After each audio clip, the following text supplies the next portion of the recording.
he didn't know, if he didn't know one, he was to spell it. But that's the way he read, and Herman would make him quit reading all the time. So it's a wonder he ever learned to read, but I wouldn't be surprised, and he's read more books, more words in books right now than maybe any one of the kids, because he did an awfully lot of reading. He still reads a lot. He read a lot after he was in his teenagers, but he didn't always read. He read a lot of Western novels and stories like that, and he still reads a lot of things like that. But he's quite well read on all the church books, too. When he went on his mission, he studied hard, and he came back with quite a strong testimony, a real strong testimony, and quite a good understanding of the gospel. So he had studied hard to learn all about the gospel. And he's a good reader. Garry Don's a real good reader. And he never gave anybody any trouble in school. He wasn't a mean kid around his friends. In fact, his friends kind of picked on him. But around here he had a little trouble at home because I think he felt like the Gail and Lyle kind of teamed up against him. I used to have them do things together because I felt they were more physical able to do it, like get the wood in together, and Garry could just stay here and maybe I'd let him dust the furniture or something in the house. Then when they got a little older, Garry got so he quarreled a little more with them. They'd quarrel a little bit, and Garry wouldn't work with them. He said they cheated and they made him do more than his share and all these things. And I guess they did kind of put it over on him a little bit, but he kind of stood up for himself too. He started to go to Mother's a lot, down to Mother Pollock's quite a bit, and I think it was to avoid being around the brothers, but he just waited on Mother hand and foot. He washed more bottles for her, and then as he got a little older, he used to clean her cupboards and clean her cellar and paint her, do everything. She'd say, well, send Garry over. I can sure use him in the morning. Really, he was my only help. He's the only one that would do a thing to help me in the house, and yet Mother Pollock wanted him every day, and I used to send him over. I'd send him. One day I was over there. Mother'd send him home and kind of later for lunch. I told him he couldn't eat lunch with the grandma. He had to come home for his own lunch. And then he could go back if grandma still needed him, because I didn't want him pulls on her and grandpa. So he would come home when they got through while she was fixing grandpa some lunch and her some lunch if she was there alone, just her some lunch, and otherwise her and grandpa. He would come over and get his, but he's a little later this time. Maybe Grandpa didn't get in as early for his lunch, and it was a little later. And I had fed the kids and cleared it up. And I was walking over to see if there was any trouble, and I'd left Garry's food on the table. And so I said, you run all over and eat, and then you can come back over. He said, Grandma wants me to come back over again this afternoon, too, and help her. And I said, well, then you can come over. I'm going over and see Grandma a minute anyhow and talk to him. I got over there, and I no more than got there, and Garry'd finished his meal. He just came over and ate right fast. Let's see. He was come back. Grandpa looked out the window, and he said, well, here comes your old scrub woman, Mother, to Grandma. And that just turned me off. I thought, if that's all he appreciates, a diligent, faithful, loyal little grandson that just trots his legs off to get over here to help Grandma, if he just calls her Grandma's old scrub woman, I don't care whether I ever send him again, and I just let him go when he wanted to. I'll say, Grandma wants you to come. Do you want to go? I used to say, well, you've got to go. You can't go with the boys up to take the cow. Grandma wants you to come over to her place. And sometimes he'd say, oh, I wanted to go up with him. And I'd say, no, Grandma wants you to come. You better go up to her house and help her. And then he'd go, But I'd just say, well, Grandma wants you to come. If you want to go over, why run over and help her? If you don't, why do what you want, You don't have to. I didn't make him. I thought if he wasn't appreciated any more than that, but usually she gave him an egg or a nickel or a penny or something, and he could buy a little candy, and I didn't realize that he was having this hankering for sweet, all the time, like diabetics get. But I'm sure he was diabetic, and all this while he was trembling, and he had this enlarged heart. And I didn't have him play hard at school, and I told him to be careful at school and not overdo, and on the playground, just do what he felt like doing, not get too tired, and things like that. But I tried to let him really live his normal life, not make him feel like a hypochondriac, but I just tell him, just not overdo, just don't get too tired, just do what you feel like it. When you don't feel like doing it, why stop? And that's kind of the way I taught him. I guess that's what he did. Seems like this is going to be kind of chopped up because I jumped from one thing to another and from one kid to another and from one end of the state to the other. But I'll tell you that when I took Garry to the specialist and found out he had an enlarged heart, he gave him a pretty thorough going over, and he was about between 2.5 and 3 years old then, I guess. And the doctor examined him from one end of his body to the other, and I think Garry thought he got just a little bit more personal with him and than what Garry appreciated. He didn't hardly like being examined in some of the places that the doctor examined him, and he turned to me and he said, no, he turned to the doctor first and he said, "Dang you, doctor." And he turned to me and he says, "Mama slapped that old doctor." Well, that just about tickled the doctor. He just about laughed his head off. He thought that was real cute, that Garry was real offended because he'd given him such a thorough going over. But he was a real modest little boy, and he just didn't like the doctor taking any privileges. I may have mentioned that the 3 kids had measles, or all 4 of the kids had measles. Olene had them first. It's while we were in Ogden. And she was going to a place and getting milk. We bought milk. The doctor said it was better if we could, and I think it was cheaper to buy the milk than they had their cow. There was a pasture out west, a little ways out west from where we lived, and some of the people had a cow or two. And there's 1 or 2 places that we could get the raw milk, and the fresh milk, And so we was buying it, and then we could get the cream to raise up on it to take off for the cereal for the kids if they liked it, or sometimes we could even whip it for on top of cake or puddings or desserts, and so we was buying raw milk that was unpasteurized. And Olene would go in with her little bucket, and it had a lid and everything, and she'd go get the milk. And she went there one time, and she said there was something written on a sign on the door, but she went in when she knocked. They said, "Come in," and she went in. Well, it said measles, but she wasn't old enough to read that it was measles.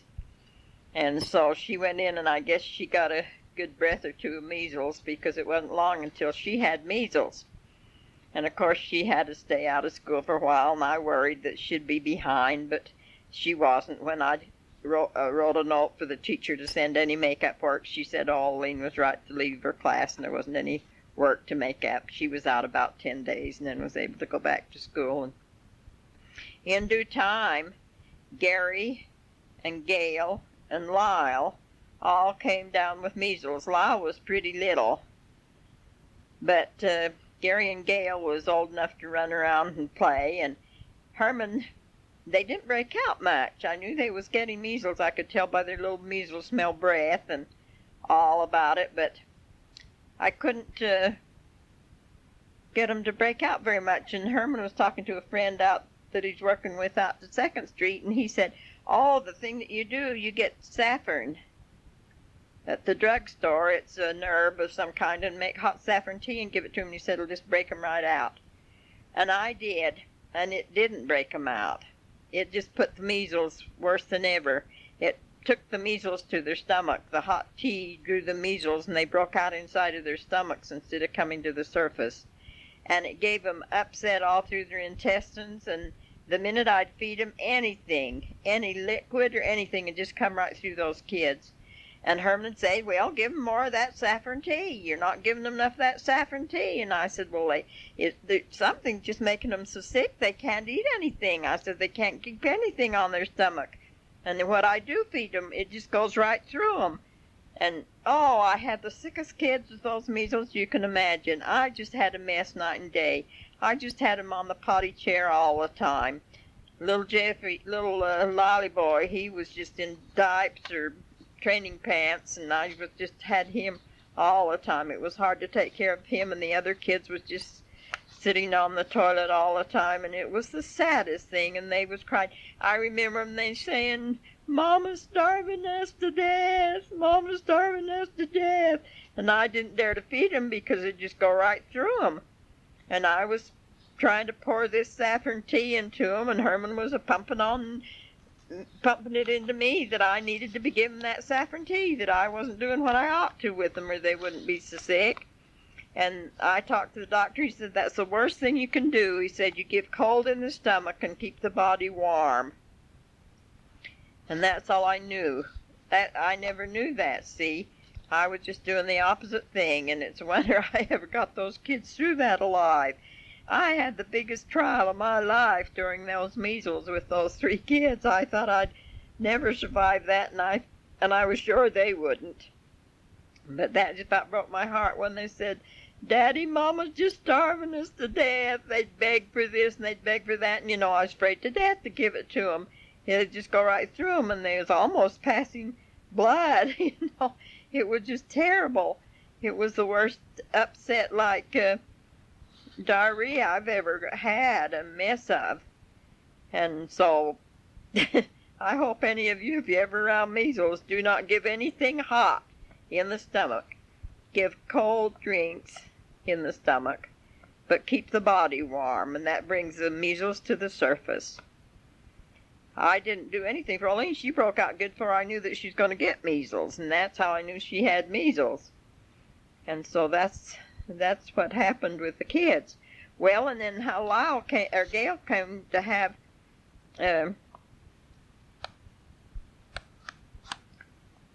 scarlet fever. And I thought he'd had measles. We just knew he'd had measles. There was measles in school, and we didn't know scarlet fever was there too. And the nurse told, I didn't notice that he was hacking. I'd been sending him out in the cold to get kindling. He was the most willing kid to help. He was good to do his chores and things. What few there were for him to do, and there wasn't much for little boys to do, because Herman never insisted that the kids ever help in the house, to help me, like they didn't have to make their beds, or they didn't have to help with dishes, or shake the rugs, or vacuum, or do anything like that as they grew up. That was beyond their dignity. A man or a male being shouldn't do things like that in Herman's eyes. And so he never said, you kids have got to help your mother. I want you to do this or that. So about the only thing there was for him to do up there was Gail to get in some kindling so I could start the fire in the cook stove each morning. And he was so faithful to go down. Herman had somebody bring some split wood, and he had a little hatchet thing that he could chop split kindlings off of it. And every night he'd go down, and even when it got kind of cold, he was going down there in the evening and after school and cutting kindlings and bring all the time. And he was hacking a little bit, and I hadn't hardly even noticed it. And he said, Mama, teacher says maybe if I keep my cough up, maybe I better not come to school. And I said, Gail, are you coughing? I didn't know you was coughing. And he said, mm-hmm. And I looked on him, and he was breaking out with this little fine rash, so I kept him home. And the quarantine officer came and put a measles sign up to the door. I reported that he had something. And I said, well, I'm just sure he had measles. Well, he says, I can tell measles when I smell it. He says he's got measles. Well, it wasn't. It turned out to be scarlet fever. And it's the same streptococcus virus that causes rheumatic fever. And I know Gail's very sensitive to those because he had rheumatic fever so bad. And not one of my kids took it from it. I thought, well, if my kids take it over again, then I'll know that they had another type of measles, if they take something from him.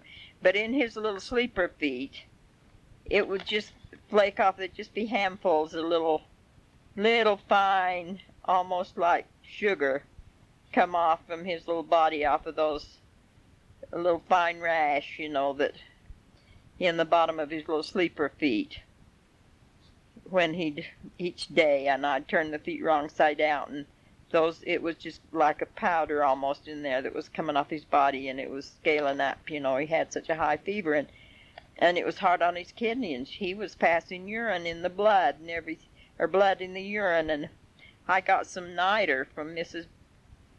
Eschler that lived next door. I asked her what I could do for that. You couldn't get a doctor. You call and you couldn't talk to a doctor. It was during the war. You just had to doctor him the best you could and keep him down and keep him warm. And when I did get the opinion of the doctor, he says, oh, he definitely had scarlet fever. But the other kids didn't take it, and I understand it's not near as contagious as measles. Whatever he had, they didn't have again, so we always figured that he had scarlet fever. But he was an awfully sick little boy. He just was pale and sick for a long time. It took him quite a long while to get over that. But I talked to Mrs. Eschler, and she said for the kidneys some niter was real good, and she had some, and we gave him niter tea, just cooled it and made niter and gave to him. And he gradually came out of it. I don't think we ever had any medical help with him. But I really worried over him. He was so sick with that, and for days he was in his bed, and he didn't even want to get up and play. He didn't ask to get up. He just stayed right in bed, and I brought his food to him and water and carried him to the bathroom and everything like that. He was so sick. Well, bless his heart, he was a darling. But he was really willing to work and a real good little disposition boy. He was one of these kids that was quiet, and he was real quick in school. In fact, the teacher wanted to give him an extra promotion. She asked me, said he's in the first grade, but he could do third grade work. And she'd like to at least put him up into the second grade. And I said, oh, no, I'd like him maybe not even to go out. I said he's one of the youngest ones in the first grade even, and I'd like him not to get out of his age group, because all through school he'd kind of be a misfit. The kids would grow up when they started maturing, even up in high school. He would be left behind because they would all outgrow him and he wouldn't fit. I said I'd rather he moved along with his grade level and be the leader of the group than to be the drag behind the others and feel inferior. And so we kept him without giving him an extra promotion. I had an extra promotion, and I know that I felt inferior to some of my sister that was in the same group as me. She had been sick one year and out of school, and so I caught her, and it caught up with her because I had this extra promotion, and it put us in the same grade in school. And I know she's quite hateful and mean to me because she resented me being in there with her, and she was smarter than I was. She was 2 years older, and things came easier for her. And if I ever asked her to help me with anything, I said, I can't understand this arithmetic problem. I can't understand how to do this. Can you understand what the teacher said and how we had to do it? And she'd say, figure it out for yourself. She wouldn't say, sure, I'll help you. She just didn't like it because I was in there with her, and I didn't want that to happen to Gail. So we just said, no extra promotion. But he was real quick, and the teacher told me, she says, I have a hard time getting Gail to go and play at recess. He loves to stay there and read library books. Said he would be content just to sit and read library books all during the play period. Said I have to urge him to get him to go, and that's what Angela Meekum said about him when we first came down here. Said the most studious child I've ever seen. Said he would rather read a book than play on the playground at recess. And so that's the way he was. That episode is just a little thing and should be forgotten, but it happened. I think Olene will remember that in her life, and that she was without her Easter basket. And she didn't have a bit good Easter because Gayla Jean and the other kids had Easter baskets, and she didn't because she had to give hers to Lemoyne. But while she was gone, I had the iron on, and I had just stepped out to the line or someplace to do some other little thing, and the iron was still warm. It was standing up, and Gail got against it, and he burned him quite bad on his face. I don't know how he brushed against it some way. And when I missed him a little bit, I went in, he was laying on the front room couch, and he had his head down in a pillow. And I said, what's the matter, Gail? Are you sleepy? And he said, mm-mm. And he was kind of crying, but he didn't come and tell me. And I said, what's the matter? And I kind of went to him. I said, are you sick? No. And I said, what's the matter? And he said, I miss Olene.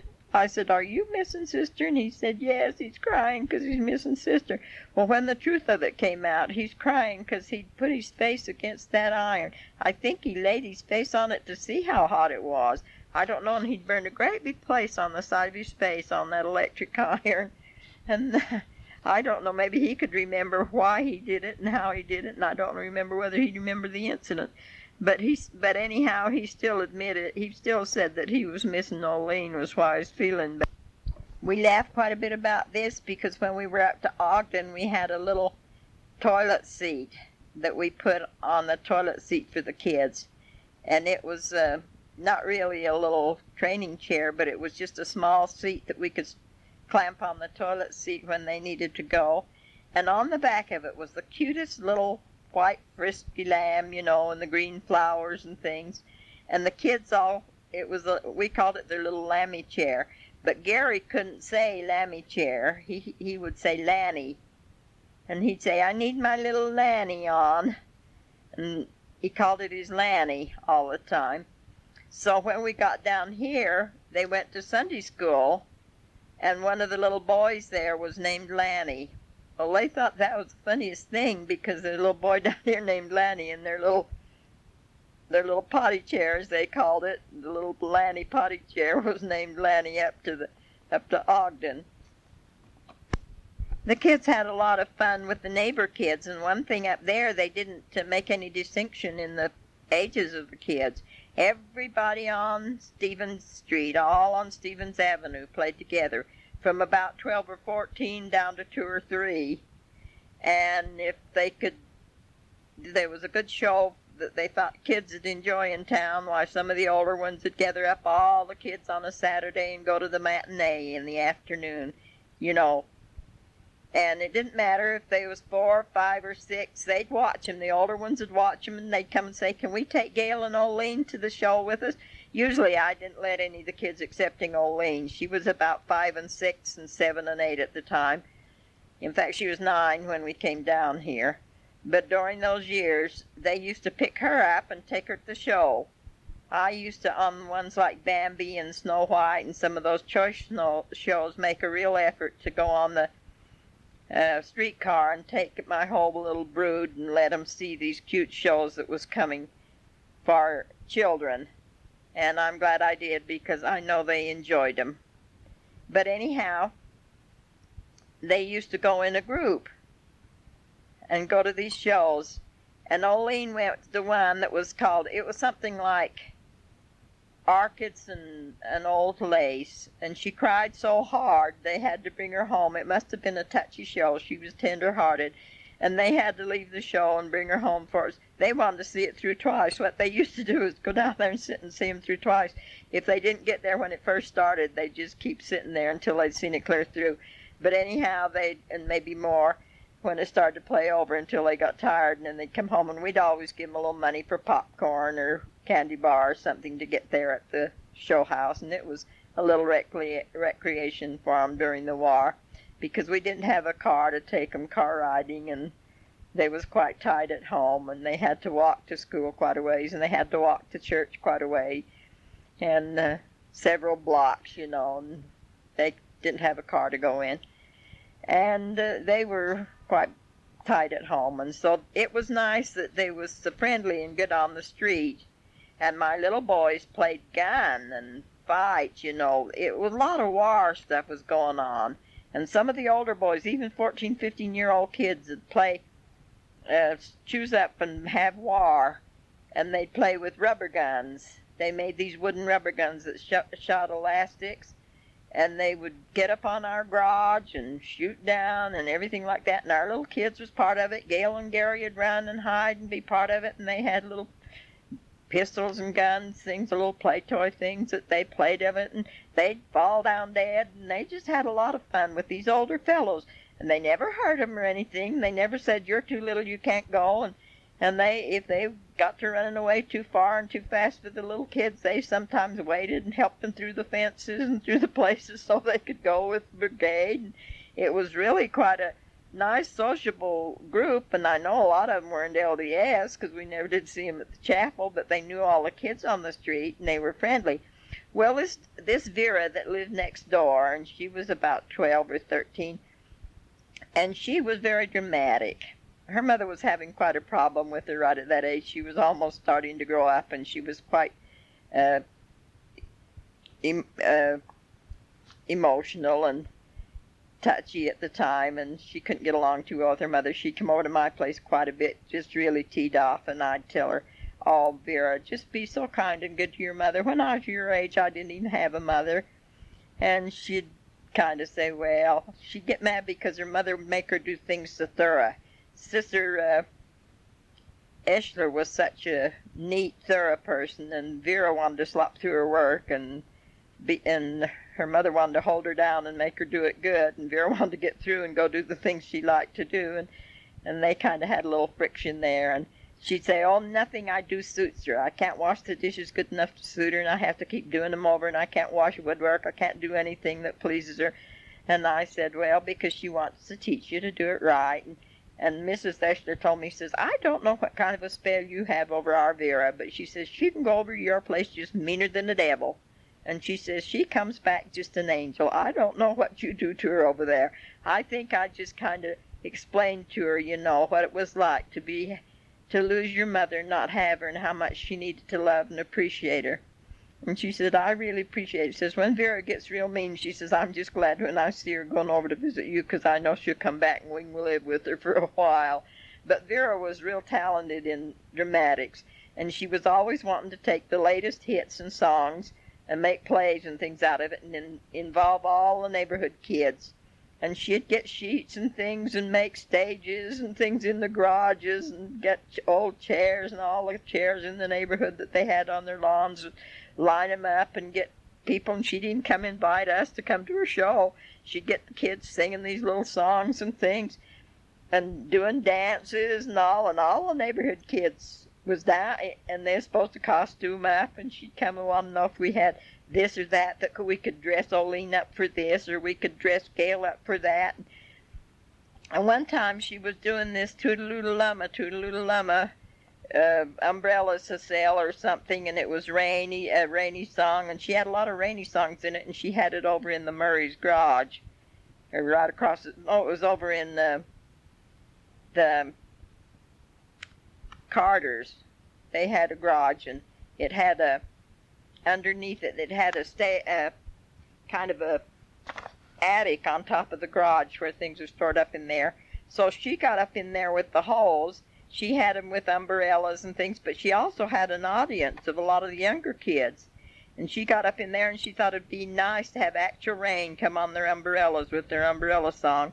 She got up in there with the hose and shot the hose down through a hole in that attic, and it went all over the patrons that was they had to take a nickel or a penny or so many things, some apples or oranges or whatever they could to pay their tickets, and it went through the whole procedure like going to a show, and she was the manager of it, and they'd sing and dance and do this, and it was on Saturdays they'd do it. And my little boys came home just soaked. She got the hose, and it wouldn't go where she wanted it to. It just sprayed everybody in the audience, and they come out of there bawling and whining that Vera turned the hose on them. She didn't do it on purpose, but she just couldn't control it to make it go on the umbrellas. She wanted it to go on the umbrellas and drip off the umbrellas on this song. So we had quite a chuckle about that. All the neighborhood kids went home mad, and their hair was all straddling down. They was wet all over. And Vera had to apologize to everybody. Her mother about scalped her. She said, "I don't know what Vera won't do next." But we loved Vera. She was a sweetheart. I meant to say she was a sweetheart, and she was a good girl. One time, Herman was in the high priest quorum. They wanted everybody that had a office in the ward to go over to conference, make an effort to get over to Salt Lake to conference. We didn't have many radios and things and no televisions during the wartime, and so they wanted them to go over to conference and try to bring back the conference news and things to the ward. And so Herman felt he needed to go, but I couldn't go. I was tied down with his little family, and that was too hard, and there wasn't transportation. I think he had to go on a bus or the Bamberger train or some way to get over. I don't know how he went.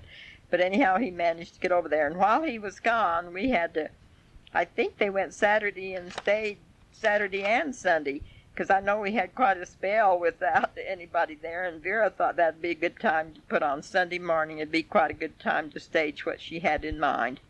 They'd worked all day Saturday on it, and so this Sunday morning they come and they said they wanted Lyle to be in it, and Lyle was only about, I think he was about 15, 16, 17 months old. It was in the spring after he'd be a year old in the fall. Anyhow, they wanted a white dress of some kind on him, and I got some kind of a white dress and fixed that they could take to put on him, and they thought Lyle was the only thing. He had long curls. We didn't take him to the barber for quite a while, and we, everybody thought he was a little girl. He was so cute, and I thought he was so cute with his long hair that I just couldn't stand to have it cut off hardly. I didn't mind it at all. He was sweet and cute and dimply and plump and pleasant and good kid, and I just wanted to keep him like that. I never did mind long hair on kids if it was kept clean, and I didn't after they got older. If they was good kids and kept their hair clean, I thought that's the nearest to the way the Lord made them. He didn't make them with their hair all cut off, and so I didn't feel like they was doing anything too bad. And anyway, they wanted him to be the star in the show, they said, and I didn't know what he's going to do. He couldn't hardly talk, but they got him and took him over there, and pretty soon it was quite quiet for a long while, and they come and wanted to know if they could pick some of the flowers, and I said yes, they could have some flowers. Wanted to know if they could have this and that for Olene. She needed a white robe of some kind, and I got something, an old window curtain or something, and fixed it so it could fit on her head and trail behind like a robe of some kind. I don't know how I fixed her up for them. And I think Garry, Dawn, and Gail was just to come in their clothes and be in a march with them, they said. Anyhow, after, about 10 o'clock, we could hear just the awfulest moaning and crying and all over the street, clear over on the other street. And it just kept up, and it got closer and closer, and I went out to see what it was. And here it was, Vera leading the whole proceeds. And she was staging a funeral. She was staging taking Lyle to the cemetery to bury him. And she'd made a white casket and had it all covered with white cloth and had pillows and everything in there, and she had Lyle in there, but he wouldn't stay laid down. Every little while she'd have to keep pushing him down and say, lay down, Lyle. And every once in a while he'd raise up, see, but they was carrying him, but he couldn't see what was going on. Every once in a while he'd get up as near as he could and try to climb over the edge of it, and she'd keep putting him back in. Well, they were mourning. She had the mourners and everything, and they were just going up and down the streets, just crying and carrying on, and she had all the kids in the neighborhood trailing behind, mourning because Lyle was dead, taking him to the cemetery. Just about haunted me. About as soon as I could get him to quit, I got him to quit. I said, I don't think I'd go any farther. You've been doing it long enough now, and I think he's getting tired.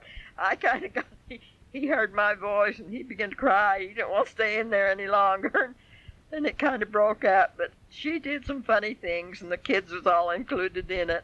I think they might can remember. I know Olene probably can remember something about it. One time, Vera and them decided, why can't we have the Pollocks come over and have supper on our lawn? So we took something for the supper over. Herman was never home. He was always gone. He'd go to work about 2 o'clock in the afternoon, and then he wouldn't get home till nearly morning. And so they had me and the children come over because they was going to eat out on the lawn. And we just sat on a quilt or something out there and had our food. And it wasn't too fancy. It was just she just wanted to cook it up in a hurry, and it was just bread and milk and cheese and onions and something quick like that, Maybe a salad or whatever we had, maybe some cake or cookies or something. It wasn't anything planned. It was just extemporaneous supper on the lawn. But we went over, and after we got through, Melvin was playing with the little boys and kind of bucking them off their shoulders, letting them ride and bucking them, and he bucked quite hard with Gail. and he threw Gail over his head, and Gail, right over his, Gail, he put down his head and backed and put Gail right over the top of him, and Gail lit on his shoulder. Well, at the time I didn't know, but it had broken his collarbone. Well, their sister, Gail, just turned white and sick, and he wanted to go home right now. And so Miss Zeschler said, well, we better have Beth. She was a X-ray technician up at the hospital, and she says, she's here, let's have her come and examine him and see if it's broke or what's happened to his arm. And she examined his arm and everything. She said no, there wasn't any breaks or anything, and said he's all right. She says it's just pulled it or just hurt it, it scared him, it just hurt it. He just lit on it and it's hurt it, but it's just fine. So we didn't ever do anything about it. But he cried all night. I had to get him in bed with me. He just couldn't sleep all night, and I finally said, Gail, could you sleep if Mama took you in bed by her? He was about 3 or 4, maybe about 4 or 5, maybe. And he said, maybe, and I got him in bed with me, and he whimpered a little bit, and pretty soon I got him comfortable so he wasn't laying on his arm, and he went to bed, and he acted pretty good, but he got so he carried that arm, that drooped that shoulder way down, and I worried about that. I thought he's going to get in the habit of doing that. He went around that way for a week or so. About a week. We went to the show. One time he climbed up on the sink, and Herman said, don't let the kids get up on the sink, up on the wash basin he said they'll break it off the wall, and break the pipe off. Don't let him climb up there to the medicine cabinet. I don't want him up there anyway. And he'd climb up to look in the looking glass, I guess, which was above it. But anyhow, he climbed up on there, and I just took him a hold of his arm kind of and pulled him, and I said, Gail, get down off of there. You're not supposed to climb up on there. Get down off. And I kind of pulled him off quick, and he just turned white and sick again, It hurt his arm. I guess it still wasn't healed or anything, and I didn't know it was broken. And I didn't put his arm in a sling. I didn't know what to do with it. He just played around, but he didn't play around very good. He acted kind of dumpy, and so we was going down to a show, and I said to him, Gail, he was going down the street with Olene in head, and he was putting that arm way down low, He's tipping about half over sideways, and I said, Gail, if you don't straighten that, Mom's not even going to let you go to the show. I said, that looks silly to go down the street like that. Well, he says it feels better that way, and I said, well, you'll grow that way.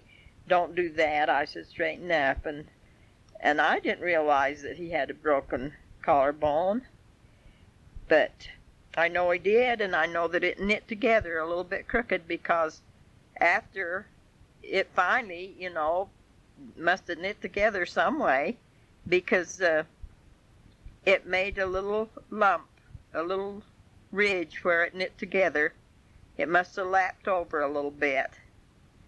And for a long time, Gail seemed like he kind of held his head over to that one side again, too, like he did when he was pulled so bad for when he was born. And that's been one of the sorrows of my life, that I didn't understand what that little kid was going through. I just took Beth's word. She says, no, it's perfectly all right. Melvin hasn't hurt him. It hasn't broke it. It's just maybe strained a little tendon or a muscle in there a little bit, and he'll be all right in a day or two. Just let him play around. And when he kept doing this, I just thought he was putting on, I just didn't know why he was doing it. I thought there's nothing serious. Now I would rush a kid right to the doctor the minute, I just learned as I grew up with the children. It wasn't very often that you could find nice clothes for your kids during the war, and you generally had to wait in line whenever they advertised that there was going to be something coming to Penny's or someplace. And we'd wait, and sometimes you'd almost get trampled to death trying to be there first. But I went down one time because there was going to be some coveralls for the kids. And so I went down, and we got these little striped coveralls for them with the little drop seats that was down at the back. Had to open them up at the back to let them go to the bathroom in them. And, I unbuttoned and buttoned more little backdrop panties for my kids that winter, for Garry and Gail. And then, as they got a little older, Herman took them down one time, and he went with me, and we went down and we got the cutest snowsuits for them. Gary's was a navy blue, and Gail's was a pretty kind of a teal blue, kind of a greenish blue. And they looked so cute in those, and I used to make their clothes. I used to make their shirts, and a few times I made over pants, but sometimes we'd buy pants for them. But I made all their shirts nearly. And then it got so that we could buy these little pullover shirts, the little knitted ones that was quite cute. But I did a lot of sewing for the kids. I made all of Olene's school dresses.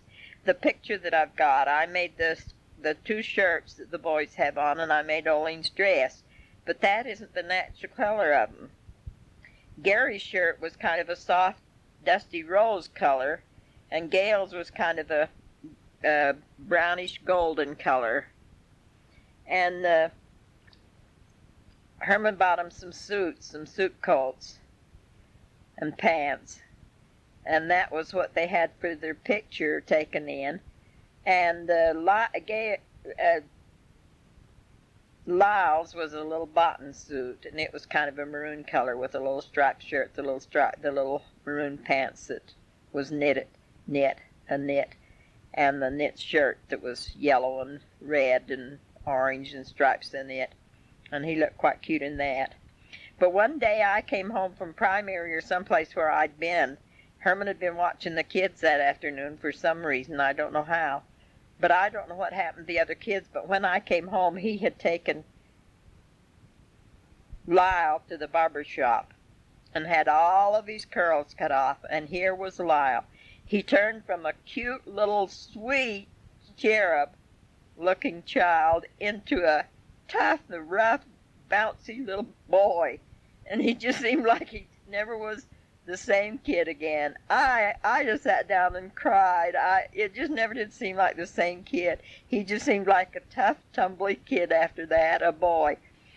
The kids put him up one time to, I don't know which kids it was. There was a neighbor kid across the street named June. I can't remember their last names. It was Loretta and Joyce Ann's brother, and I tried to think of their last names, and I can't. And their mother always worked and turned them loose. They stayed home pretty good and was quite well behaved, but this June was kind of an ignorant thing. He used to call our kids wops.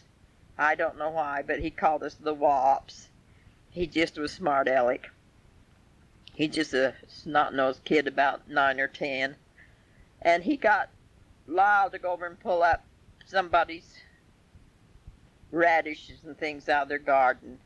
And I didn't know that. I felt so bad. He'd go over and pull them up and bring them back over, and then they'd send him back to pull up more, and he pulled up this lady's garden. I didn't know anything about that. But Lyle was so cute as he'd play around with the kids. He would, if I missed him the least little minute, I would say, Lyle, like that, call him. He'd say, Hugh. He'd be playing in the sandbox or out in back by the swings or something, and he'd say, Hugh. He'd always answer, Hugh. All I had to do was just say, Lolly boy, Hugh. And I knew he was safe, and the other kids playing around with the kids. They didn't go off of our street at all. They just went within a house or two. Once in a while, they'd go across the street to the Georges or someplace, but they stayed pretty close. Gail had a real good friend that his name was Howard, and they had a cute sister that came to Gary's birthday party, and she came over real early with a little bunch of ribbon on her hair, so cute, and a present, and she came over 2 hours before the party, and she was all dolled up just like a little out of a picture book, and she came over and she knocked the door and she says, I came over to the party. And she was so cute, and Howard was invited too. When we invited one, we invited the whole neighborhood, and we had a good birthday party for Garry.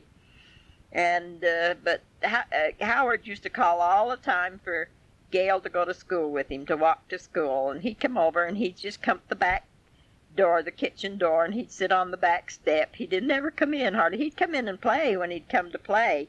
But when he called to school, he'd just sit there with his little packet that they carried their school books in, and he'd sit there and wait till Gail come out. And one time they had a song that they was singing about a little yellow duck, and Lyle was singing it about a little yellow duck. I had a little, and instead of saying yellow duck, or not Lyle, it was Gail. Gail was singing, I had a little yeller duck. And Howard would say, it's not yeller duck, it's yellow. Had a little yellow duck. And Lyle and Gail would say, no, it's I had a little yeller duck. And they was quarreling over whether that was a yellow duck or a yeller duck. So they come and asked me which it was, and I said, well, it's yellow. Yellow. I taught them to say yellow, and then after that they'd sing it, and they'd go to sing it, and they'd sing, I had a little yellow duck. They'd sing that little school song, you know. Well, I started to tell you about these little coats that Herman bought them, the snowsuits, and the overcoat. The overcoat came down quite long, and they had little leggings that went with them. And I sent Gail to school in one time when his was quite new, right after holidays. He bought them for him for Christmas, and he'd only worn his about 2 or 3 days. And he went up to school, and when he came back, he had the same kind of a coat, but it looked like it had been worn for 2 or 3 years. The very same kind of coat. And it was some pennies and everything. I said, oh, Gail, this isn't your coat. I said, you must have got mixed up. And he said, he was always slow putting on his overshoes. He's always quite slow about getting things done. He said, that was the only one that was hanging there when I got ready to come home. That's the only one, and I thought it was my coat. And I said, no, this is not your coat. I said, what you do, you wear this one back to school tomorrow. And then he said, well, when I got my overboots and everything on, this is the only one that was left there. And I said, well, this time, you hang that one right back where you got it. And then you don't even put your overboots on. When you come out in the hallway to get ready to come home, you go right quick. And you find your coat and you look, Mama's written your name in it.